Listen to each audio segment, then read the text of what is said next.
The House is just moments away from reconvening to select their next House Speaker. Republican Congressman Kevin McCarthy failed to garner enough votes on that first day yesterday. Back with us, NewsNation correspondent Joe Khalil live from our nation's capital. Joe, what is the latest now?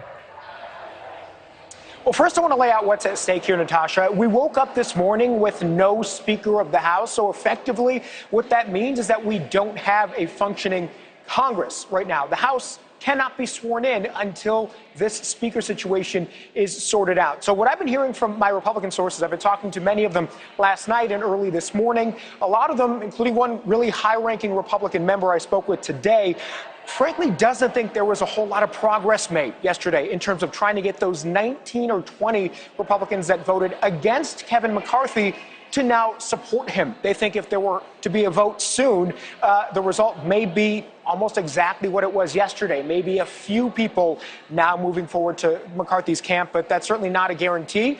And it seems to be a bit of wishful thinking at this point. Because there is no progress, there's a lot of talk here on the Hill that Republicans may try to move to actually adjourn early rather than having more votes come forward.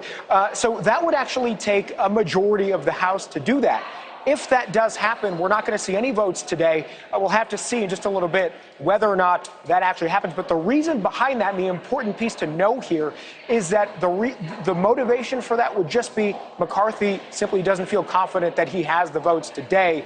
And so that's where we are right now. The 19 or 20 Republicans that vowed not to vote for McCarthy and voted against him yesterday, their big hang-up is that they say they've made some demands of Leader McCarthy, and they say he has not delivered on them. Here's a little bit from Matt Gaetz yesterday, one of those who says he will never vote for Kevin McCarthy.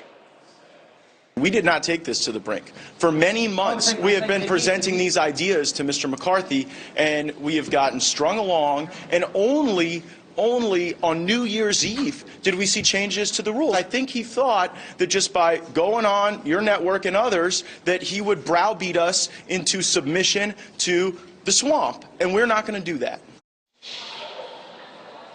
And want to reiterate, I talked about there may be a move to adjourn the House right away and not go forward with this vote. Our partners at the Hill now also confirming that reporting. So that appears to be what is likely to happen right away. And we'll see if there's enough support there to actually do that, to vote to adjourn. You know, that could be blocked by the people who actually want this vote to move forward and vote against Kevin McCarthy. I just talked to one person, Ralph Norman, a congressman who was in that Never Kevin camp. I asked, sir, is your vote going to change today? He said no. He is going to continue to oppose Kevin McCarthy, and he says that that movement is only growing. So, guys, what seemed inevitable just a little while ago, that this bid for Speaker was in Kevin McCarthy's hands, appears to be slipping away fast, Natasha. That is the reality today, and it's clear now they don't have a path forward, at least today.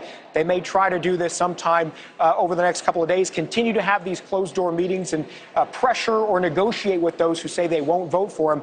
That's where we stand right now, Natasha. Very interesting. I mean, things changing moment by moment. We certainly appreciate it. And if our viewers aren't following you on Twitter already, I know you're going to keep us apprised of every development. Joe Khalil live for us in D.C. Thank you so much. Thank you for watching. Go to newsnationnow.com to find NewsNation on your television provider. And don't forget to click the red subscribe button below to get more of NewsNation's fact-driven, unbiased coverage.